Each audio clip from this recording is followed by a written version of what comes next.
সম্মানিত উপস্থিতি, আমার পূর্বে আলোচক স্নেহভাজন রবিউল্লাহ গুরুত্বপূর্ণ বিষয়ে আলোচনা করেছেন। তার আলোচনার মাঝে আমার দু একটি টপিক চলে এসেছে। তারপরেও বিষয়গুলো বা শিরোনামগুলো খুব কাছাকাছি, হ্যাঁ, মানে একটি বিষয় আরেকটি বিষয়ের সাথে ওতপ্রোতভাবে জড়িত, যার কারণে আলোচনাগুলো একটু কাছাকাছি হবে, কিন্তু প্রত্যেকের আলোচনাতেই কিছু না কিছু নতুন পাওয়া যাবে ইনশাআল্লাহ। ওমা তৌফিক ইল্লা বিল্লাহ। রব্বি ইশরাহ লি সাদরি ওয়া ইয়াসসির লি আমরি ওয়াহলুল উকদাতাম মিন লিসানি ইয়াফকাহু কওলি। হাদিস অস্বীকারীদের ইতিহাস এই বিষয়ে আমার আলোচনা।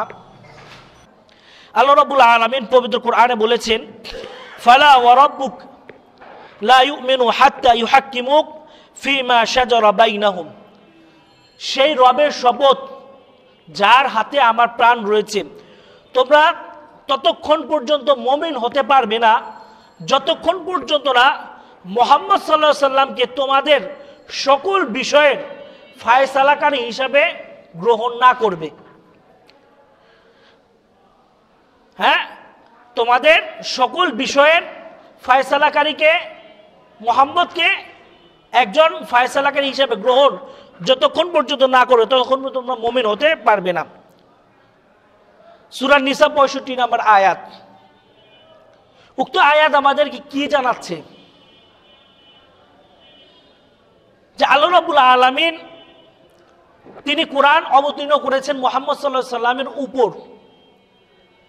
এই কোরআন তিনি তার উপর অবতীর্ণ করার মাধ্যমে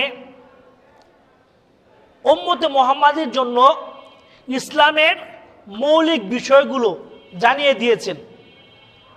এখন একটি বিষয়, যে বিষয়টি কোরআন সরাসরি স্পষ্ট করেনি, সে বিষয়টি ব্যাখ্যা কার কাছ থেকে নিতে হবে?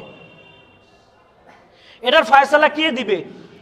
আল্লাহ তাআলা বলেছেন সূরা নিসার 65 নম্বর আয়াতে, এই বিষয়ের ফয়সালাকারী হচ্ছেন মুহাম্মদ সাল্লাল্লাহু আলাইহি ওয়াসাল্লাম। সূরা হাশরের 7 নম্বর আয়াত। হাদিস অস্বীকারীরা, তারা যে হাদিস অস্বীকার করে, তারা এগুলো জানে, কিন্তু ইনিয়ে বিনিয়ে তারা এই বিষয়গুলোকে ঘোলা করতে চায়। যে 4টি বিষয়ে রবিউল্লাহ বলল, এই 4টি বিষয়ে তাদের পুঁজি, এগুলো ছাড়া তাদের কোনো পুঁজি নেই। সূরা হাশরের 7 নম্বর আয়াতে আল্লাহ তাআলা বলেছেন, মা আতাকুমুর রাসূলু ফাখুযুহু ওয়া মা নাহাকুম আনহু ফান্তাহু। মুহাম্মদ সাল্লাল্লাহু আলাইহি সাল্লাম তোমাদেরকে যা কিছু দেয় তা তোমরা গ্রহণ করো, আর যা থেকে তোমাদেরকে নিষেধ করে তা থেকে বিরত থাকো।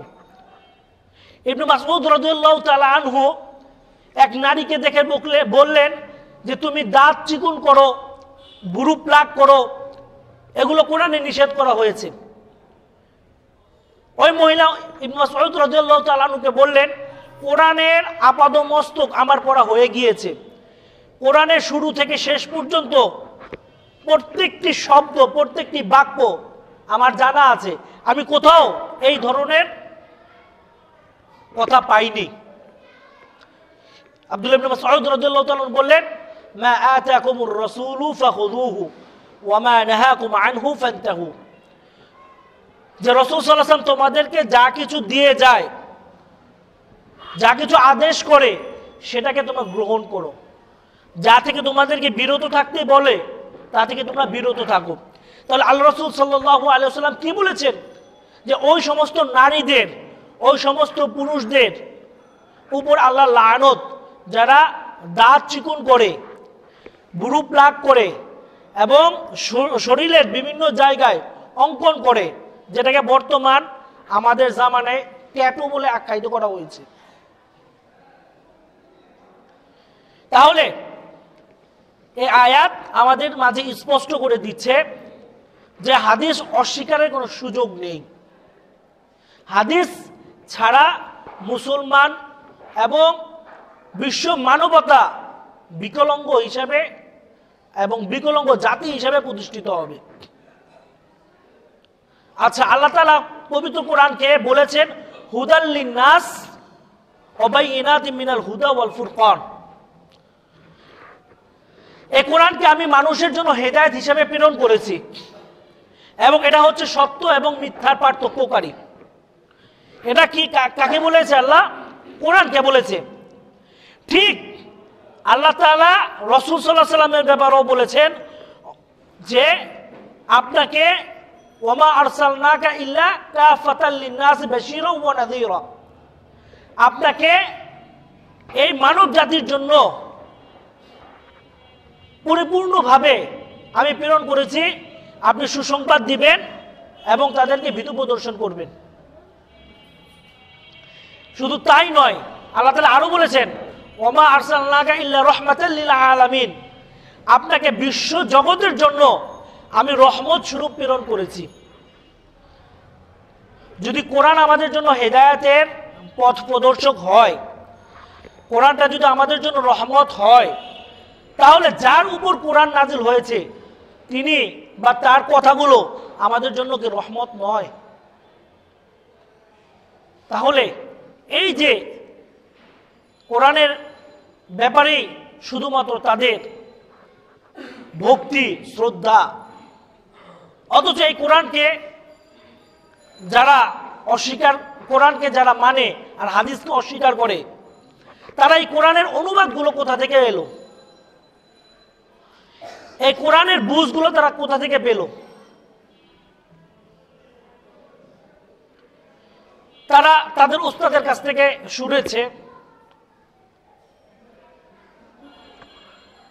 কোরআন নাজিল হয়েছে আরবি ভাষায়, কোরআনকে বুঝতে হলে আরবি ভাষায় কোরআনকে বুঝতে হবে।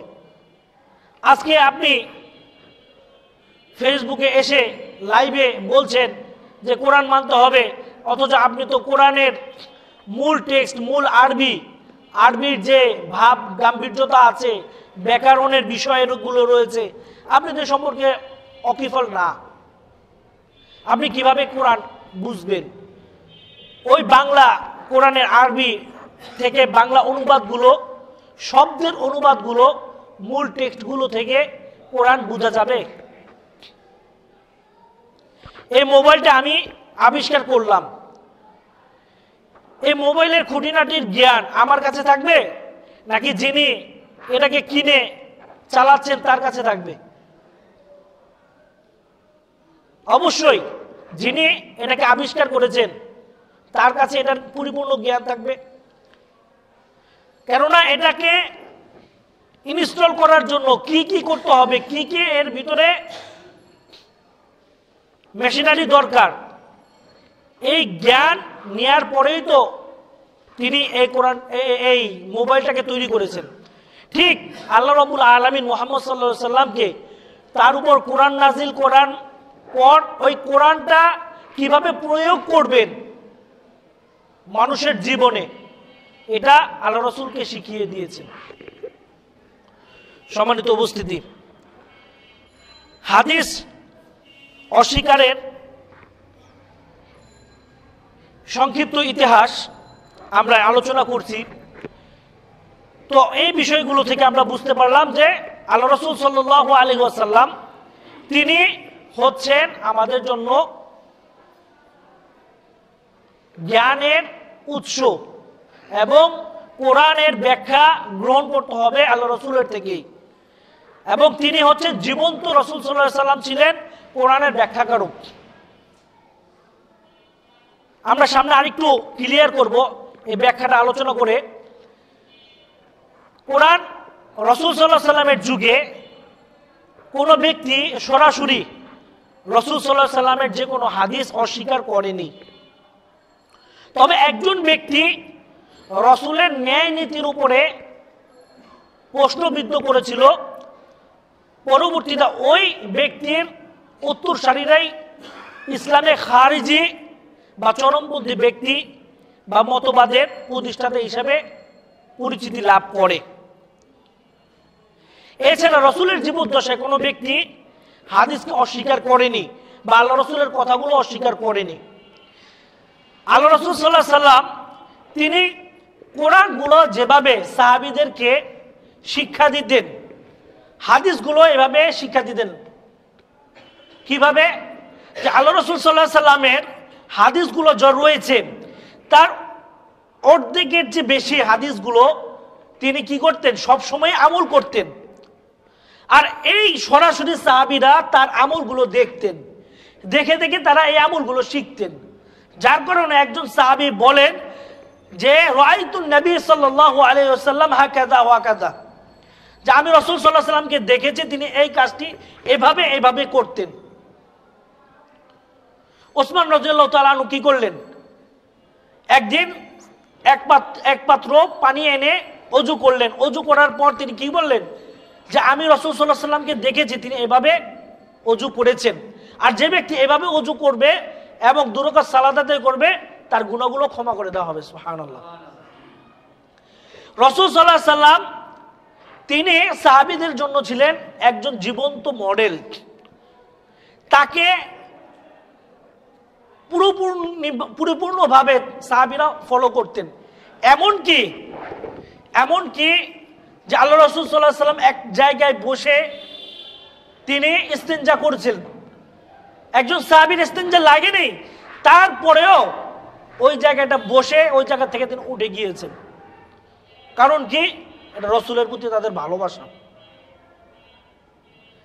রাসূল সাল্লাল্লাহু আলাইহি ওয়াসাল্লামের কাছ থেকে তারা দিনগুলো এভাবেই গ্রহণ করতেন। তো রাসূলের জীবদ্দশায় হাদিসকে অস্বীকার করার হিম্মত বা সাহস রাখেনি। রাসূল সাল্লাল্লাহু আলাইহি সাল্লাম যখন 11 হিজরিতে মৃত্যুবরণ করলেন, সাহাবীদের মাঝে কে খলিফা হবেন তা নিয়ে একটি দ্বন্দ্ব হলো। কিন্তু এই খলিফা কে হবে কোরআনে কিন্তু বলা নাই, কিন্তু আল্লাহ রাসূল বলে গিয়েছেন আইম্মাতু মিনাল কুরাইশ, নেতা হবে কুরাইশদের কাছ থেকে। সমস্ত কিছু পর্যালোচনা করে ওমর বিন খাত্তাব রাদিয়াল্লাহু তাআলা আনহু দেখলেন যে ঘটনাটা ভিন্ন জায়গায় যাচ্ছে, তিনি আবু বকর রাদিয়াল্লাহু তাআলার কাছে বায়াত গ্রহণ করলেন। তার পরবর্তীতে সমস্ত সাহাবীরা বায়াত গ্রহণ করে তাকে খলিফা হিসেবে গ্রহণ করলেন। আবু বকর রাদিয়াল্লাহু তাআলা প্রায় 2.5 বছর ইসলামী খেলাফত পরিচালনা করেন। তিনি তার সময়কালে মুরতাদের বিরুদ্ধে সোচ্চার ছিলেন। যারা রাসূল সাল্লাল্লাহু আলাইহি সাল্লামকে অস্বীকার করে নিজেকে নবী দাবি করেছে তাদের বিরুদ্ধে সোচ্চার ছিলেন। এবং নতুন কয়েকটি অঞ্চল যেগুলো আল্লাহ রাসূল সাল্লাল্লাহু আলাইহি সাল্লাম জিহাদের জন্য সাহাবীদেরকে প্রেরণ করেছিলেন, সেই কাজগুলো তিনি অসম্পূর্ণ কাজগুলো তিনি করতে থাকলেন। তো রাসূল সাল্লাল্লাহু আলাইহি সাল্লামের জীবদ্দশায় যে কাজগুলো অসম্পূর্ণ ছিল তিনি এগুলো আঞ্জাম দিয়ে গিয়েছেন। তার পরবর্তীতে ওমর রাদিয়াল্লাহু তাআলা আনহু প্রায় 13 বছর ইসলামী খেলাফত পরিচালনা করেন। তার সময়কালেও কেউ হাদিসের ব্যাপারে কোনো ধরনের সন্দেহর বীজ রোপণ করতে পারেনি। তিনি সে সময়ে ইসলামী ইমারতকে আরো বিস্তৃত করেন, এমনকি অর্ধ পৃথিবীর শাসন ভার তার উপর ন্যস্ত করা হয়। সুবহানাল্লাহ। তিনি বিভিন্ন যুদ্ধ বিগ্রহের মাধ্যমে মুসলিম সাম্রাজ্য বৃদ্ধি করেন এবং ইসলাম এবং মুসলমানদের সভ্যতা এবং মুসলমানদের সিভিলাইজেশনকে তিনি পৃথিবীব্যাপী এস্টাবলিশ করার জন্য বিভিন্ন জায়গায় সাহাবীদেরকে প্রেরণ করতেন এবং বিভিন্ন মুখপাত্র ইসলামের তারা ইসলামের দাওয়াত দিয়ে মানুষের দাঁড়ে দাঁড়ে চলে যেতেন। তার সময়কালেই চট্টগ্রাম হয়ে আপনারা আল্লামা আব্দুল্লাহ আল কাফি আল কুরাইশির আহলে হাদিস পরিচিতিতে পড়বেন যে চট্টগ্রাম হয়ে সাহাবীরা এসে এই বাংলাদেশে ইসলাম প্রচার করেছেন ওমর বিন খাত্তাব রাদিয়াল্লাহু তাআলা আনহুর যুগেই। তাহলে এই যে মুসলিম এর সাম্রাজ্য বিস্তৃত হলো তার সময়, সে সময় হাদিসের ব্যাপারে কেউ কোনো ধরনের সন্দেহর বীজ রোপণ করেনি। পরবর্তীতে যখন ওসমান রাদিয়াল্লাহু তাআলা আনহু তিনি খেলাফত লাভ করলেন এবং তার খেলাফতের দায়িত্ব নেওয়ার পর প্রথম দিকে ভালোভাবে তিনি খেলাফতের দায়িত্ব পালন করছিলেন। বসরার একজন নিগ্রো মাতৃগর্ভে আব্দুল্লাহ ইবনে সাবা নামে এক ব্যক্তির জন্ম হয়। সে যখন ওসমান রাদিয়াল্লাহু তাআলা আনহুর যুগে তার কিছু বিষয় মানুষের মাঝে একটু আকৃষ্ট হলো, তখন সে ব্যক্তি ওসমান রাদিয়াল্লাহু তাআলা আনহুর ব্যাপারে বিভিন্ন ধরনের অপবাদ রটাতে থাকলো এবং তারই একটি গ্রুপ মদিনার ভিতরে এসে ওসমান রাদিয়াল্লাহু তাআলা আনহুকে হত্যা করলেন। এর পরবর্তীতে একটা বিশৃঙ্খলা সৃষ্টি হয়ে গেল মদিনার মধ্যে। তাদের উত্তরসূরিই পরবর্তীতে হাদিসের ব্যাপারে এবং সাহাবীদের ব্যাপারে সন্দেহের বীজ রোপণ করে। এই হলো একটা গ্রুপ। এটা পরবর্তীতে শিয়া গ্রুপ হিসাবে এদেরকে নামকরণ করা হয়। তার পরবর্তীতে যখন ওসমান রাদিয়াল্লাহু তাআলা আনহুর হত্যাকাণ্ডের বিচার করার জন্য সাহাবীদের মাঝে দুটি গ্রুপ হয়ে গেল। একটি হচ্ছে আলী রাদিয়াল্লাহু তাআলা আনহুর গ্রুপ, আলী রাদিয়াল্লাহু খলিফা হলেন চতুর্থ খলিফা, মুয়াবিয়া রাদিয়াল্লাহু তাআলা আনহুর একটা গ্রুপ। এই দুই গ্রুপের একটা বিবাদ সৃষ্টি হয়ে গেল এবং পরবর্তীতে আব্দুল্লাহ ইবনে আব্বাস রাদিয়াল্লাহু তাআলা আনহুর মাধ্যমে এই বাদ অনুবাদকে একটা আপোষে নিয়ে এসে তখন রাসূল ওসমান রাদিয়াল্লাহু তাআলা আনহুর হত্যাকারীর মৃত্যুদণ্ডের বা বিচারের কার্য শুরু করার জন্য তিনি ইচ্ছা পোষণ করেন। তো সে সময়ে কেন আলী রাদিয়াল্লাহু তাআলা আনহু এবং মুয়াবিয়া রাদিয়াল্লাহু তাআলা আনহু কোরআনের হুকুম না মেনে আব্দুল্লাহ ইবনে আব্বাসের এই সমঝোতাকে মেনে নিলেন, এ নিয়ে একটি গ্রুপ বিভক্ত হয়ে যায়।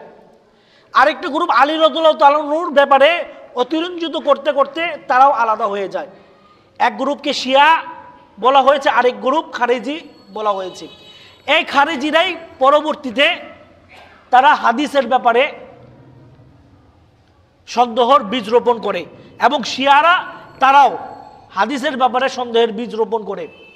তাদের পরবর্তীতে কাদেরিয়া, তাকদীরকে অস্বীকারী একটি দল, তারাও এভাবে হাদিসকে অস্বীকার করার একটা পায়তারা খুঁজে। তাদের পরবর্তীতে বা সে সময়কালের জাবারিয়া একটা গ্রুপ, তারাও হাদিসের ব্যাপারে সন্দেহ পোষণ করে। সর্বশেষ ওয়াসাইল বিন আতা নামক একজন ব্যক্তি, তিনি মুতাজিলা মতবাদের প্রতিষ্ঠাতা। সে যুক্তিবিদ্যাকে হাদিসের উপরে প্রাধান্য দেয়, যুক্তিকে কোরআনের আয়াতের উপরে প্রাধান্য দেয়। এইভাবে সে সময় মুতাজিলা মতবাদকে মানুষের মাঝে ছড়িয়ে দেওয়ার জন্য রাষ্ট্রীয়ভাবে তারা উমাইয়াদের পৃষ্ঠপোষকতায় মুতাজিলা মতবাদকে ছড়িয়ে দেওয়ার চেষ্টা করে। কিন্তু সে সময় একজন বিজ্ঞ সমাজ সংস্কারক এবং শাইখুল ইসলাম ইমাম আহমদ বিন হাম্বল, তিনি তাদের সমস্ত চক্রান্তের বিরুদ্ধে একাই লড়েন এবং সংগ্রাম করেন। নিজের জীবনকে বাজি রেখে তাদের বিরুদ্ধে তিনি জনগণকে সচেতন করেন। এইভাবে সেই যুগটায় মানুষেরা হাদিসকে অস্বীকার করার বা হাদিসের কয়েকটি বিষয় অস্বীকার করার, পরিপূর্ণ হাদিসকে অস্বীকার তারা করেনি। যুক্তির বিরুদ্ধে যে হাদিসগুলো ছিল তারা অস্বীকার করেছে। পরবর্তীতে যখন 21 শতাব্দী বা 19 শতাব্দীতে মিশরের কিছু আলেম ওলামা, ভারতবর্ষের সৈয়দ আহমদ, তার কিছু অনুসারী এবং মিশরের কিছু ব্যক্তি, তারা হাদিসের ব্যাপারে বিভিন্ন ধরনের যুক্তি উপস্থাপন করে যে হাদিস মানা যাবে না, হাদিসকে অস্বীকার করার তারা বিভিন্ন ধরনের অজুহাত তৈরি করে এবং এগুলো সমাজে তারা প্রচার করে। তো তাদের সকলের চিন্তা ভাবনাগুলো এরকমই ছিল, যুক্তিগুলো এরকমই ছিল যে কোরআন আল্লাহ তাআলার পক্ষ থেকে এসেছে, কোরআনই হচ্ছে চূড়ান্ত ওহী, এবং তারা বিভিন্ন ধরনের প্রশ্ন উত্থাপন করে যে হাদিস এটা তো রসুলের মৃত্যুর অনেক পরে সংকলিত হয়েছে, অতএব এই ব্যাপারে অনেক বিষয় আছে। তো যাই হোক, আমি আমার আলোচনা আর দীর্ঘায়িত করতে পারছি না, যেহেতু আমার পরে আরেকজন আলোচক রয়েছে। তো এই হচ্ছে হাদিস অস্বীকারীদের একটি সংক্ষিপ্ত ইতিহাস। সর্বশেষ একটি হাদিস বলে আমি আমার আলোচনা শেষ করব। ওমর রাদিয়াল্লাহু তাআলা আনহুর খেলাফতকালে বসরার একজন গভর্নর থাকাকালীন একদিন ইমরান বিন তাআলা আনহুকে এক ব্যক্তি এভাবে কথা বললেন যে ইমরান বিন হোসাইন এরকম একটা বৈঠকে বসে মানুষদেরকে হাদিস শোনাচ্ছিলেন, হাদিসের দার্স দিচ্ছিলেন। তখন একজন ব্যক্তি বলল, হে আবু নাজায়েদ, আপনি আমাদেরকে কোরআন শোনান। তখন গভর্নর তাকে বললেন, তোমরা কি সালাত আদায় করো না? তোমরা কি যাকাত আদায় দাও না? তাহলে তা যে সালাত আদায় করো বা যাকাত আদায় করো, এটা আদায়ের পদ্ধতি তোমরা কোথা থেকে পেয়েছো? এ তো কোরআনের কোনো কোথাও, কোরআন তো বলে নাই সালাত এভাবে আদায় করতে হবে, যাকাত এভাবে আদায় করতে হবে। লোকটি বলেন, রাসূল সাল্লাল্লাহু আলাইহি সাল্লাম আমাদেরকে এসব বিষয় শিক্ষা দিয়েছেন। সেই লোকটাকে যখন প্রশ্ন করে, তখন তাকে তিনি উত্তর দেন যে রাসূল সাল্লাল্লাহু আলাইহি ওয়াসাল্লাম আমাদেরকে এই কাজগুলো এভাবে এভাবে শিক্ষা দিয়েছেন। অতঃপর লোকটি তার নিজের ভুল বুঝতে পারে যে না, কোরআনটাই আমাদের জন্য চূড়ান্ত কিতাব নয়, কোরআনের ব্যাখ্যাকারক হিসাবে আমাদের ইসলাম মানতে গেলে হাদিসের অনুসরণ করতে হবে। আর একজন রাসূল সাল্লাল্লাহু আলাইহি ওয়াসাল্লাম ছিলেন কোরআনের জীবন্ত ব্যাখ্যাকারক, এবং তিনি কোরআনকে আমাদের মাঝে সুবিন্যস্তভাবে ব্যাখ্যা করে গিয়েছেন। আল্লাহ রাব্বুল আলামিন আমাদেরকে, আমার আরও কয়েকটি বিষয় ছিল, সময়ের কারণে আমি আর অগ্রসর হতে পারছি না। তো আল্লাহ রাব্বুল আলামিনের কাছে আমরা দোয়া করি, আল্লাহ রাব্বুল আলামিন আমাদেরকে কোরআন এবং সুন্নাহ পরিপূর্ণ জেনে বুঝে আমল করার তৌফিক দান করুক। যারা গোমরাহির পথে রয়েছে, আমরা আল্লাহর কাছে দোয়া করি আল্লাহ তাআলা তাদেরকে সঠিক জ্ঞান দান করুক, আমিন।